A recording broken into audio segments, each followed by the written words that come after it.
September 11, 2001 was one of the most horrific days in America's history. 10 years later, we are reminded of that dark day and the impact it had and continues to have on our nation. One of our students, Kirsten Sills, was living near the World Trade Center when the attacks occurred. She was a witness to this tragedy at the young age of 7. Now, 10 years later, Kirsten gives us her recollection of events that day and the impact it still has on her. She is an eyewitness to history, and her story is important to understanding how the events of that day changed America.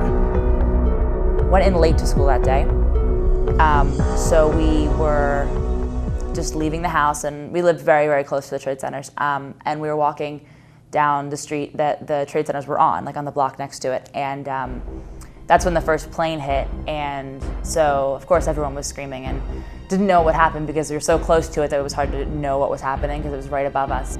Most people just thought that it was a bomb or like construction going off, so no one really thought too much of it. My mom just was really scared and started crying, but she didn't know if anything was wrong, so she just took us to school.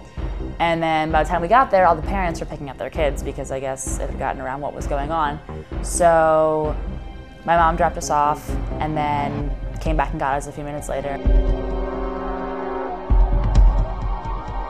And so then after we left the school, we just went back to our apartment, and we lived on a penthouse on the top of an apartment building. And so we went out on the roof and we could see everything that was happening, and the building was on fire, and we could tell that obviously a plane had crashed into it. And I just remember there was people like jumping out of the building. I mean, I thought they were falling, but obviously they were jumping out. And there were clothes everywhere. I guess people were just running. There were shoes all over the ground and things like that. And it was just such chaos, and there were just dead bodies everywhere and things like that. And there were people running around who had gotten like hit by debris. Like this one girl, she was running around and she like had half of her face cut off and things like that. So there was just a lot of so much chaos. It was hard to keep track of what was really going on. We walked a few blocks down to where my stepdad worked. He was a property manager, and he had this nice big office with all glass windows. The whole wall was glass. And we got up to his floor to try and get together as a family. And that's when the second plane hit. So all of the windows smashed in, from the impact, because it was also very close. So we just had to do a lot of hiding under desks and things like that, and just trying to get out safely. And once we finally did, we would walk around the city a lot and try and hide in different places, and every building you'd go into, every bridge you would try and cross, people would say, oh, it's bombed, you can't go there, because no one was really sure what was safe anymore. So every time we would go into a building, we weren't allowed, we had to leave. All the shelters and things like that were claimed to be bombed, and we couldn't stay there.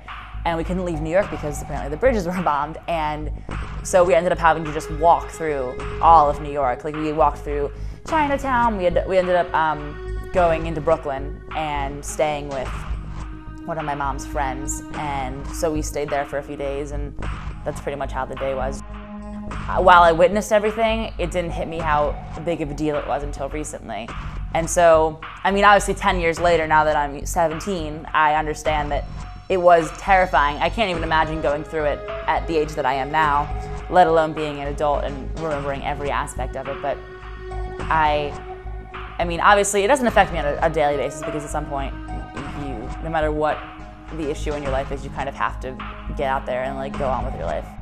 I am a full-on understander, survivor, whatever, veteran of 9/11, and I didn't actually even realize the full significance of the war until this morning, first period. My teacher told us that this war in November will have been going on for longer than Vietnam, and I honestly didn't know that, and that's a pretty crazy statistic, because everyone thinks of Vietnam as the ultimate, the longest war, the World War. And then when you think about that we're alive for something that's happening right now, it's hard to realize it when you're part of it. But I mean, kids are going to be learning about this 20, 40 years from now, things like that. And it's something that, even though it happened 10 years ago, soon actually, it's something that I think shouldn't be forgotten. And I know that it's kind of hard to understand the severity of what it was like when you just lived in Horsham or something like that and you weren't actually there for it.